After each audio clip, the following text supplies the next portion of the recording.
नमस्कार दोस्तों, स्वागत है आप सभी का आपकी अपनी प्रोग्रेस एजुकेशन के यूट्यूब चैनल पर। मैं पूनम यादव। आज की वीडियो दोस्तों हमारी पॉलिटी यानी कि राज व्यवस्था से संबंधित होने वाली है और ये पार्ट 11 है। तो आज की इस वीडियो में भी हम बहुत ही अच्छे अच्छे क्वेश्चनों को करने वाले हैं। तो दोस्तों वीडियो को पूरा एंड तक देखिएगा। वीडियो अच्छी लगे तो लाइक शेयर एंड सब्सक्राइब जरूर करिएगा। तो शुरू करते हैं बिना किसी देरी के आज की इस वीडियो को।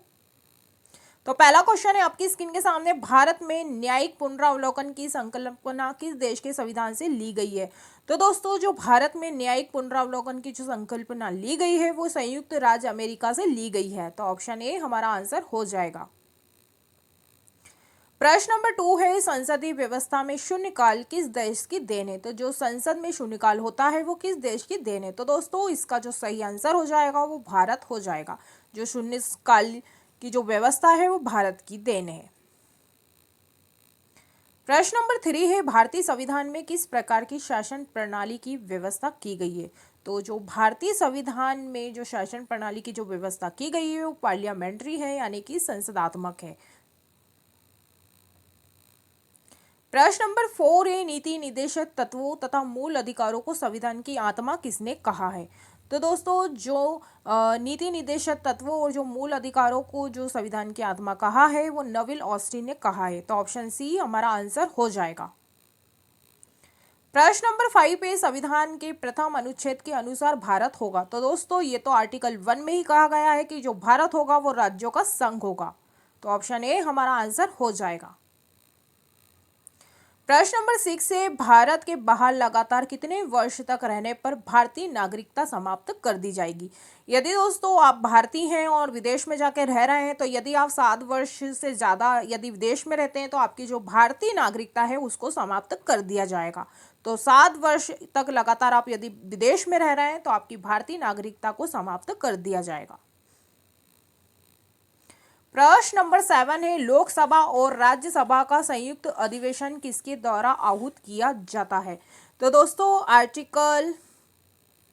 आर्टिकल 108 में जो ये शक्ति है राष्ट्रपति के को दी गई है कि राष्ट्रपति के द्वारा जो है लोकसभा और राज्यसभा की जो संयुक्त अधिवेशन है उसको आहूत किया जा सकता है। तो ऑप्शन ए हमारा आंसर हो जाएगा। प्रश्न नंबर 8 है, प्रधानमंत्री की नियुक्ति किसके द्वारा की जाती है? तो जो प्रधानमंत्री की जो नियुक्ति है वो आर्टिकल 75 के द्वारा प्रधानमंत्री और उसके मंत्रिमंडल की जो नियुक्ति है राष्ट्रपति के द्वारा की जाती है। प्रश्न नंबर 9 है, संसदीय शासन व्यवस्था में वास्तविक कार्यपालिका शक्ति किसके अधीन होती है? तो दोस्तों जो संसदीय जो शासन व्यवस्था होती है वो वास्तविकता में जो है शक्ति किसके अधीन होती है? तो वो राष्ट्र प्रधानमंत्री के अधीन होती है। तो ऑप्शन बी हमारा आंसर हो जाएगा। जो राष्ट्रपति होते हैं वो देश में एक नाम मात्र के होते हैं। जो भी कार्यपालिका जो शक्ति होती है, जो भी संसदीय शासन व्यवस्था होती है वो प्रधानमंत्री के अधीन ही होती है। प्रश्न नंबर 10 है, भारत सरकार को कानूनी विषयों पर परामर्श कौन देता है? तो दोस्तों जो भारत सरकार को जो कानूनी विषयों पर परामर्श देता है वो भारत का महान्यायवादी यानी कि अटॉर्नी जनरल ही होता है। तो ऑप्शन बी हमारा आंसर हो जाएगा। यदि हम वर्तमान की बात करें कि वर्तमान में अभी अटॉर्नी जनरल कौन है तो ये दोस्तों है ये आर वेंकट रामनी जो हैं ये भारत के वर्तमान अटॉर्नी जनरल है और ये 16वें नंबर के हैं दोस्तों। और यदि हम इनकी नियुक्ति की बात करें तो इनकी नियुक्ति 1 अक्टूबर 2022 को इनको नियुक्ति की गई थी। ये 16वें नंबर के अटॉर्नी जनरल है और वर्तमान के हैं आर वेंकट रामनी।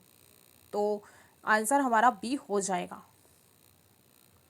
प्रश्न नंबर 11 है, राज्यसभा की अधिकतम निर्धारित सदस्य संख्या कितनी है? तो जो राज्यसभा की अधिकतम निर्धारित जो संख्या है वो 250 यानी कि 250 है। ये अभी दोस्तों जो नई संसद बनी है, जो नई संसद है उसमें जो है 384 सीटें हैं। प्रश्न नंबर 12 है, भारत की संघीय शासन प्रणाली किस देश के संविधान से प्रेरित है? तो दोस्तों जो भारत की संघीय शासन प्रणाली है वो कनाडा देश के संविधान से प्रेरित है। तो ऑप्शन ए हमारा आंसर हो जाएगा।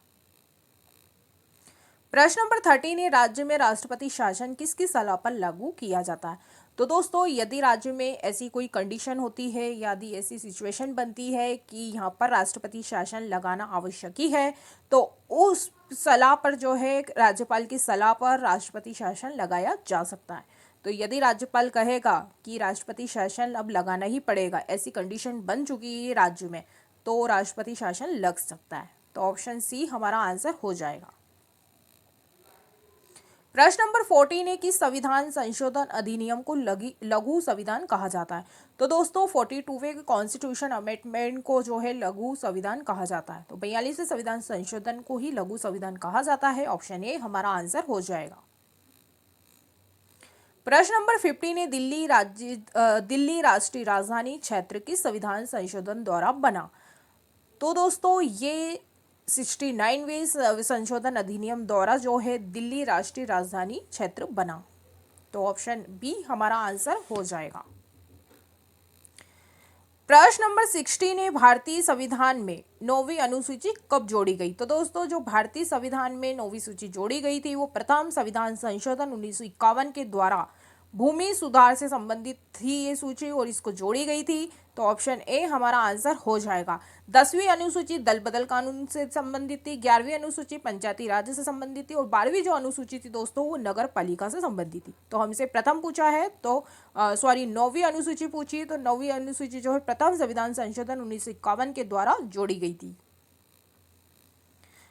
प्रश्न नंबर 17 है भारतीय संविधान में संवैधानिक संशोधन का प्रावधान किस देश से लिया गया है। तो दोस्तों ये लिया गया है दक्षिण अफ्रीका से। तो ऑप्शन ए हमारा आंसर हो जाएगा।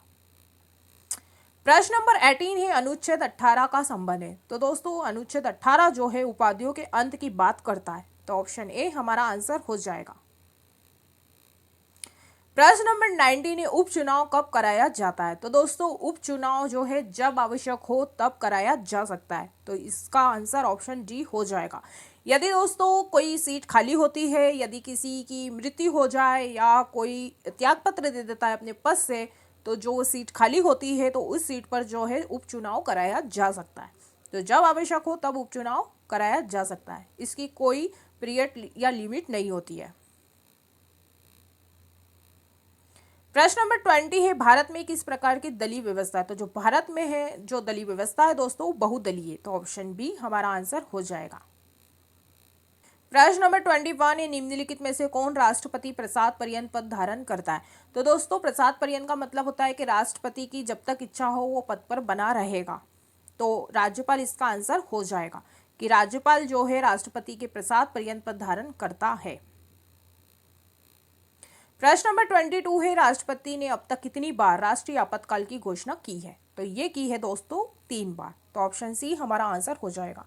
तो दोस्तों आज के इस वीडियो में बस इतना ही। मैं उम्मीद करती हूँ कि जितने भी आज हमने इस वीडियो के माध्यम से 22 क्वेश्चनों को किए हैं आप लोगों को अच्छे लगे होंगे। यदि दोस्तों आपको वीडियो अच्छी लगी है तो लाइक करिएगा, शेयर करिएगा और कमेंट सेक्शन में कमेंट करके ज़रूर बताइएगा कि आपको वीडियो कैसी लगी। यदि मेरे दोस्त ऐसे हैं जो चैनल पर पहली बार आए हैं या जिन्होंने अभी तक चैनल को सब्सक्राइब नहीं किया है तो प्लीज़ चैनल को सब्सक्राइब कर लें ताकि हमारी ऐसी ही वीडियो के नोटिफिकेशन आपको मिलते रहें। तो आज की इस वीडियो में बस इतना ही। मिलते हैं अगली वीडियो में, तब तक के लिए सभी को जय हिंद, जय भारत, धन्यवाद।